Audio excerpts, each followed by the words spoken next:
Bonjour à tous, et bienvenue dans cette nouvelle présentation vidéo héraldique illustrée. Aujourd'hui, nous allons tester un nouveau format, plus didactique, moins historique, qui va consister en un décryptage. Nous allons partir des armoiries d'un personnage célèbre, le connétable de Lesdiguières, dans le cas présent, et nous allons essayer d'expliquer, de décrypter les armoiries, les ornements, et introduire un petit peu de vocabulaire. Alors, même si la présente vidéo n'est pas d'abord à vocation historique, on va tout de même dire quelques mots sur le connétable de Lesdiguières, donc qui s'appelait François de Bonne. Il était seigneur de Lesdiguières, plus tard titré duc de Lesdiguières et pair de France. Et c'était d'abord un militaire et également un administrateur.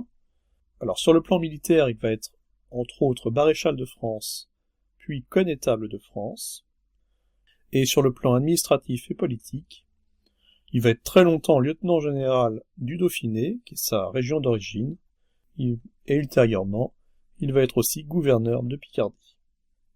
Sur le plan historique, on peut se souvenir qu'il est aussi le dernier connétable de France. Après sa mort, la charge sera supprimée par Louis XIII. Mais donc revenons aux aspects plus techniques, plus héraldiques. Tout d'abord, l'écusson. L'écusson dont le blasonnement est de gueules, au lion d'or, armé et lampassé d'azur, au chef cousu du même, chargé de 3 roses d'argent, boutonné d'or et feuillé de sinople. Alors maintenant, puisque la vocation de cette vidéo est d'abord de faire du décryptage, nous allons expliquer ce blasonnement. Nous commençons par 2 gueules. En héraldique, gueule correspond à la couleur rouge, et donc si nous commençons le blasonnement par 2 gueules, cela signifie que le champ de l'écusson, le fond de l'écusson, est de couleur rouge.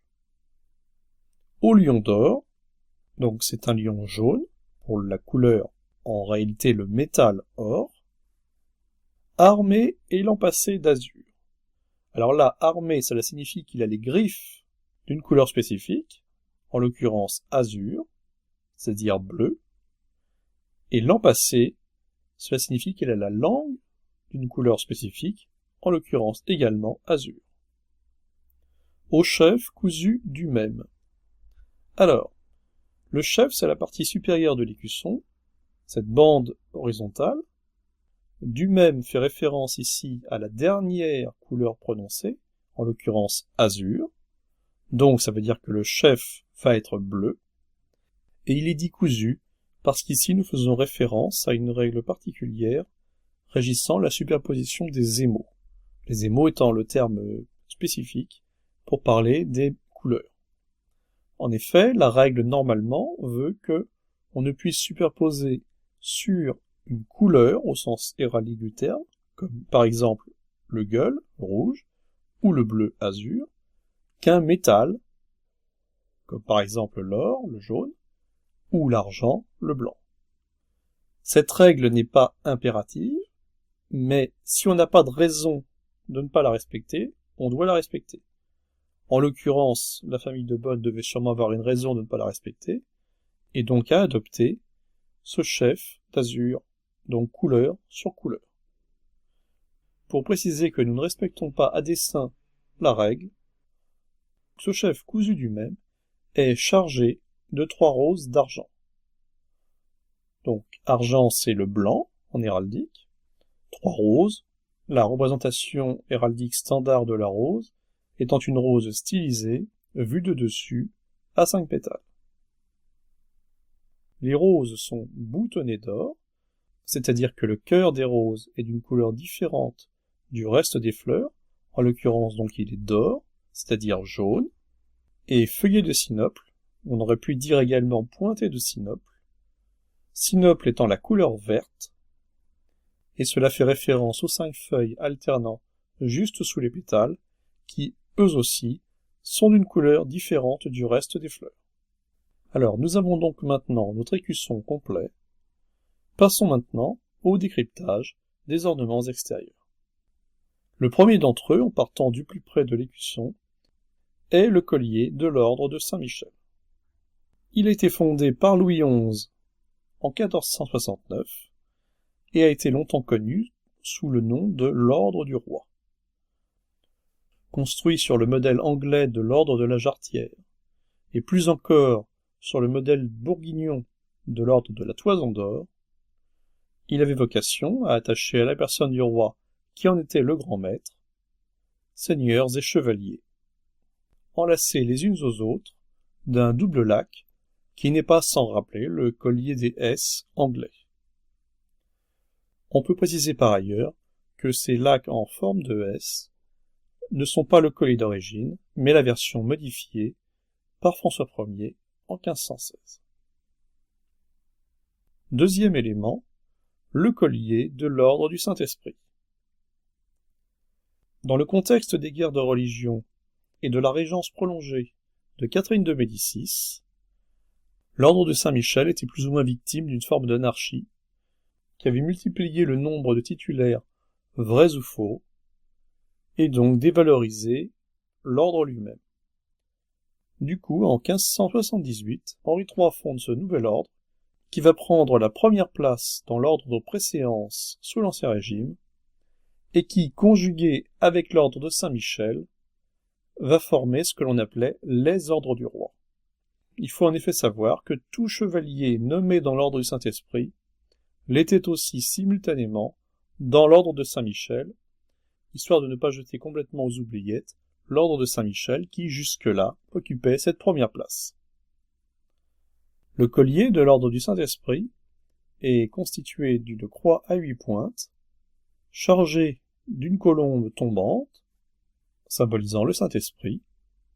Cette croix est suspendue à un collier, formé de plaquettes enflammées, chargées alternativement d'un H, en souvenir d'Henri III, d'une fleur de lys, rajoutée par Henri IV, et d'un trophée d'armes.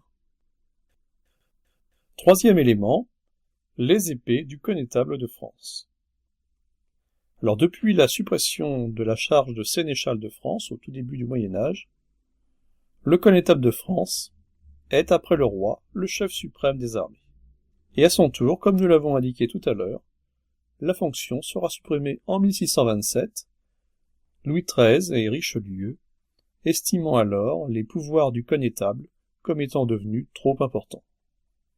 Sur le plan héraldique, la fonction de connétable est symbolisée par deux épées hautes, c'est-à-dire deux épées pointant vers le haut, tenues par des mains sortant d'une nuée, c'est-à-dire d'un nuage, chacune étant de part et d'autre de l'écusson.